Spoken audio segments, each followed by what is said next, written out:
ಎಷ್ಟೇ ಆರೋಗ್ಯಕ್ಕೆ ಒಳ್ಳೇದಾದ್ರೂ ಕರ್ಬೇವಿನ ಸೊಪ್ಪು ತಿನ್ನೋದಕ್ಕಿಂತ ಬಿಸಾಕೋದು ಜಾಸ್ತಿ. ಆದರೆ ಈ ಥರ ಪುಳಿಯೋಗರೆ ಸ್ಟೈಲಲ್ಲಿ ಮಾಡಿಕೊಡಿ, ಖಂಡಿತವಾಗ್ಲೂ ತುಂಬ ಇಷ್ಟಪಟ್ಟು ತಿಂತಾರೆ.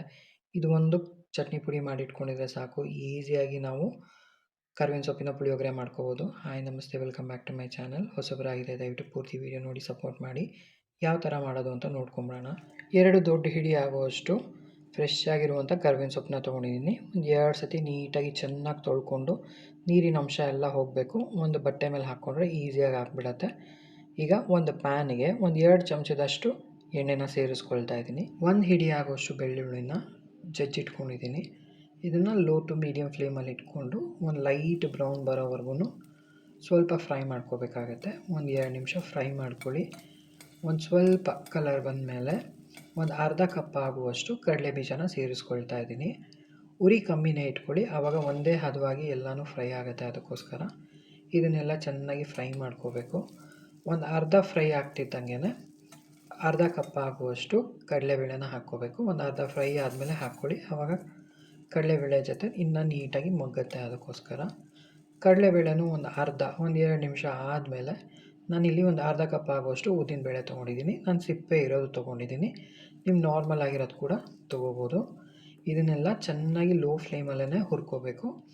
ಒಂದು ಸ್ವಲ್ಪ ಹುಣಸೆಹಣ್ಣು, ಒಂದು 2 ಇಂಚಷ್ಟು ಹುಣಸೆಹಣ್ಣು ತೊಗೊಂಡಿದ್ದೀನಿ. ಇದಕ್ಕೆ ಜಾಸ್ತಿ ಹುಣಸೆಹಣ್ಣು ಬೇಕಾಗಲ್ಲ. ಇದನ್ನೆಲ್ಲ ಫ್ರೈ ಮಾಡಿಕೊಂಡು ಒಂದು 12 ಗುಂಟೂರು ಮೆಣಸಿನ್ಕಾಯಿ ಹಾಕ್ಕೊಂಡಿದ್ದೀನಿ. ನಿಮಗೆ ಖಾರ ಇಷ್ಟ ಜಾಸ್ತಿ ಬೇಕಂದರೆ ನಿಮ್ಮ ರುಚಿಗೆ ಅಡ್ಜಸ್ಟ್ ಮಾಡ್ಕೋಬೋದು. ಇದನ್ನೆಲ್ಲ ಚೆನ್ನಾಗಿ ಫ್ರೈ ಮಾಡ್ಕೋಬೇಕು. ಲೋ ಇಟ್ಕೊಂಡೇ ಫ್ರೈ ಮಾಡ್ಕೊಳ್ಳಿ, ಆವಾಗ ಸಿಹಿಯೆಲ್ಲ ಚೆನ್ನಾಗಿ ಬರುತ್ತೆ. ಒಂದೇ ಹದವಾಗಿ ತುಂಬ ಚೆನ್ನಾಗಿ ಬರುತ್ತೆ. ಲಾಸ್ಟಲ್ಲಿ ಇನ್ನೇನು ಇಳಿಸ್ತೀವಿ ಅನ್ನೋವಾಗ ಒಂದು 2 ಚಮಚದಷ್ಟು ಕರಿ ಎಳ್ಳನ್ನು ಸೇರಿಸ್ಕೊಂಡಿದ್ದೀನಿ. ಬಿಳಿ ಎಳ್ಳು ಕೂಡ ಹಾಕ್ಕೋಬೋದು. ಇದನ್ನೆಲ್ಲ ಚೆನ್ನಾಗಿ ಫ್ರೈ ಮಾಡಿಕೊಂಡು ತಣ್ಣಗಾಕೆ ಪಕ್ಕಕ್ಕೆ ತೆಗೆದಿಟ್ಕೊಳ್ತಾ ಇದ್ದೀನಿ. ಅದೇ ಪ್ಯಾನಲ್ಲಿ ಇನ್ನೊಂದು 2 ಚಮಚ ಎಣ್ಣೆ ಹಾಕ್ಕೊಂಡು ಕರ್ಬೇವಿನ ಸೊಪ್ಪನ್ನು ಚೆನ್ನಾಗಿ ಗರ್ಗರಿ ಆಗೋವರೆಗೂ ಹುರ್ಕೋಬೇಕಾಗತ್ತೆ.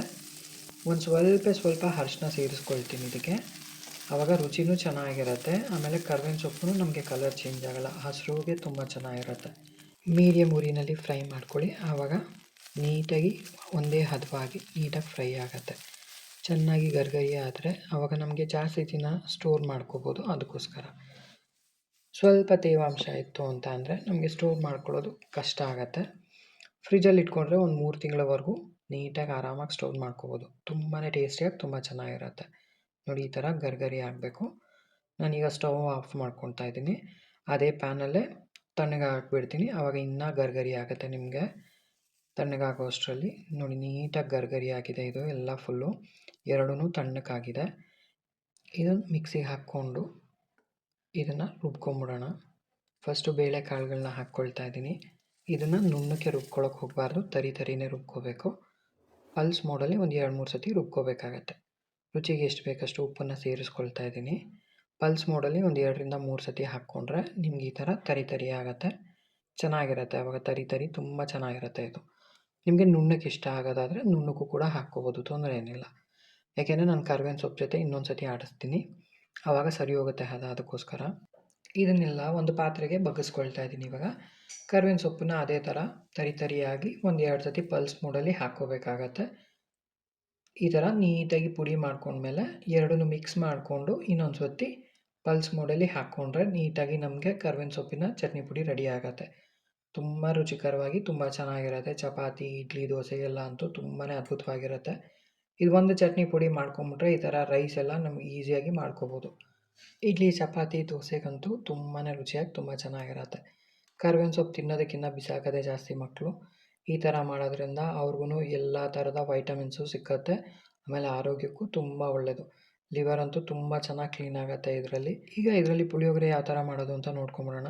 ಹುಣಸೆಹಣ್ಣನ್ನ ನಾನು ಇಲ್ಲೊಂದು 10 ನಿಮಿಷ ಮುಂಚೆ ನೆನೆಸೋಕ್ಕಿಟ್ಕೊಂಡಿದ್ದೆ. ಒಂದು ನಿಂಬೆಹಣ್ಣು ಗಾತ್ರದಷ್ಟು ನೆನೆಸೋಕ್ಕಿಟ್ಕೊಂಡಿದ್ದೆ. ಇದನ್ನು ಚೆನ್ನಾಗಿ ಕಿವುಚ್ಕೊಂಡು ಸೋದ್ಕೋಬೇಕಾಗತ್ತೆ. ಇನ್ನೊಂದು ಪಾತ್ರೆಯಲ್ಲಿ ಒಂದು 6 ಟೇಬಲ್ ಸ್ಪೂನ್ ಆಗುವಷ್ಟು ಎಣ್ಣೆನ ಹಾಕ್ಕೊಳ್ತಾ ಇದ್ದೀನಿ. ಒಗ್ಗರಣೆ ಮಾಡ್ಕೊಳ್ತಾ ಇದ್ದೀನಿ. ಸ್ವಲ್ಪ ಸಾಸಿವೆ, ಒಣಮೆಣಸಿನ್ಕಾಯಿ, ಆಮೇಲೆ ಸ್ವಲ್ಪ ಕರಿಬೇವು, ಇದನ್ನೆಲ್ಲ ಹಾಕ್ಕೊಂಡು ಚೆನ್ನಾಗಿ ಸ್ವಲ್ಪ ಫ್ರೈ ಮಾಡ್ಕೊಳ್ತಾ ಇದ್ದೀನಿ. ಒಂದು ಸ್ವಲ್ಪ ರುಚಿಗೆ ಎಷ್ಟು ಬೇಕಷ್ಟು ಕಡಲೆ ಬೀಜ ಹಾಕ್ಕೊಂಡು ಚೆನ್ನಾಗಿ ಫ್ರೈ ಮಾಡ್ಕೋಬೇಕು. ಇದೆಲ್ಲ ಹಾಕ್ಕೊಂಡು ಚೆನ್ನಾಗಿ ಫ್ರೈ ಮಾಡ್ಕೊಂಡ್ಮೇಲೆ ಉದ್ದಿನಬೇಳೆ ಮತ್ತು ಕಡಲೆಬೇಳೆ ಒಂದು ಅರ್ಧ ಚಮಚ ತೊಗೊಂಡಿದ್ದೀನಿ. ಇದನ್ನೆಲ್ಲ ಫ್ರೈ ಮಾಡಿಕೊಂಡು ಪಕ್ಕಕ್ಕೆ ತೆಗೆದಿಟ್ಕೋಬೇಕಾಗತ್ತೆ. ಗರ್ಗರಿ ಆದಮೇಲೆ ಈ ಥರ ಪಕ್ಕಕ್ಕೆ ತೆಗೆದಿಟ್ಕೊಳ್ತಾ ಇದ್ದೀನಿ. ಪಕ್ಕಕ್ಕೆ ತೆಗೆದಿಟ್ಕೊಂಡು ಅದೇ ಎಣ್ಣೆಗೆ ನಾವು ಹುಣಸೆಹಣ್ಣು ನೀರನ್ನ ಹಾಕ್ಕೊಳ್ತಾ ಇದ್ದೀನಿ. ಇದಕ್ಕೇ ಸ್ವಲ್ಪ ಅರಿಶಿನ, ಖಾರಕ್ಕೆ ಎಷ್ಟು ಬೇಕಷ್ಟು ಹಸಿಮೆಣಸಿನ ಪುಡಿ, ಇದನ್ನೆಲ್ಲ ಹಾಕ್ಕೊಂಡು ಸ್ವಲ್ಪ ಉಪ್ಪನ್ನು ಸೇರಿಸ್ಕೊಳ್ತಾ ಇದ್ದೀನಿ.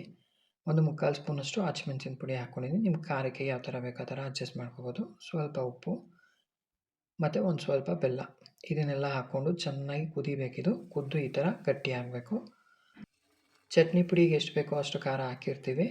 ಅನ್ನಕ್ಕೆ ಇನ್ನೊಂದು ಸ್ವಲ್ಪ ಬೇಕಾಗುತ್ತೆ, ಅದಕ್ಕೋಸ್ಕರ ಹಸಿಮೆಣಸಿನ ಪುಡಿನ ಇಲ್ಲಿ ನಮ್ಗೆ ಇಷ್ಟಕ್ಕೆ ಯಾವ ಥರ ಬೇಕೋ ಆ ಥರ ಹಾಕ್ಕೊಂಡು ಅಡ್ಜಸ್ಟ್ ಮಾಡ್ಕೋಬೇಕು. ಇಷ್ಟ ಆದರೆ ಸಾಕಾಗುತ್ತೆ. ಈಗ ಅನ್ನಕ್ಕೆ ಮಿಕ್ಸ್ ಮಾಡ್ಕೊಂಬಿಡೋಣ. ಈಗ ನಾವು ಮಾಡಿಟ್ಕೊಂಡಿರುವಂಥ ಹುಣಸೆಹಣ್ಣಿನ ಗೊಜ್ಜು, ಒಗ್ಗರಣೆ ಹಾಗೆ ಕರಿಬೇವಿನ ಸೊಪ್ಪಿನ ಚಟ್ನಿ ಪುಡಿ ಎಲ್ಲನೂ ಬಿಸಿ ಅನ್ನಕ್ಕೆ ಮೇಲೆ ಹಾಕ್ಕೊಂಡು ನೀಟಾಗಿ ಕಲಿಸ್ಕೋಬೇಕಾಗತ್ತೆ. ಒಂದು 5 ಟೇಬಲ್ ಸ್ಪೂನ್ ಆಗುವಷ್ಟು ನಾನು ಚಟ್ನಿ ಪುಡಿನ ಹಾಕ್ಕೊಂಡಿದ್ದೀನಿ ಇಲ್ಲಿ. ತುಂಬಾ ರುಚಿಕರವಾಗಿ ತುಂಬ ಚೆನ್ನಾಗಿರುತ್ತೆ. ಖಂಡಿತವಾಗ್ಲೂ ಟ್ರೈ ಮಾಡಿ. ಎಲ್ಲರೂ ಇಷ್ಟಪಟ್ಟು ತಿಂತಾರೆ. ತುಂಬಾ ಈಸಿ ಕೂಡ ಮಾಡ್ಕೊಳ್ಳೋದು, ಹಾಗೆ ಅಷ್ಟೇ ಟೇಸ್ಟಿಯಾಗಿರುತ್ತೆ. ಚಪಾತಿ, ದೋಸೆ, ಇಡ್ಲಿಗಂತೂ ತುಂಬ ಚೆನ್ನಾಗಿರುತ್ತೆ. ಹಾಗೆ ಈ ಥರ ರೈಸ್ ಕೂಡ ಈಸಿಯಾಗಿ ಮಾಡ್ಕೋಬೋದು. ಖಂಡಿತವಾಗ್ಲೂ ಎಲ್ಲರೂ ಇಷ್ಟಪಟ್ಟು ತಿನ್ನುವಂಥ ಒಂದು ಅದ್ಭುತವಾದ ರೆಸಿಪಿ. ನಿಮಗೆ ವಿಡಿಯೋ ಇಷ್ಟ ಆದರೆ ದಯವಿಟ್ಟು ಲೈಕ್, ಶೇರ್ ಮತ್ತು ಸಬ್ಸ್ಕ್ರೈಬ್ ಮಾಡಿಕೊಂಡು ಸಪೋರ್ಟ್ ಮಾಡ್ತಾಯಿರಿ. ವಿಡಿಯೋ ನೋಡಿದ್ದಕ್ಕಾಗಿ ಧನ್ಯವಾದಗಳು. ಮುಂದಿನ ವಿಡಿಯೋದಲ್ಲಿ ಖಂಡಿತ ಸಿಗೋಣ.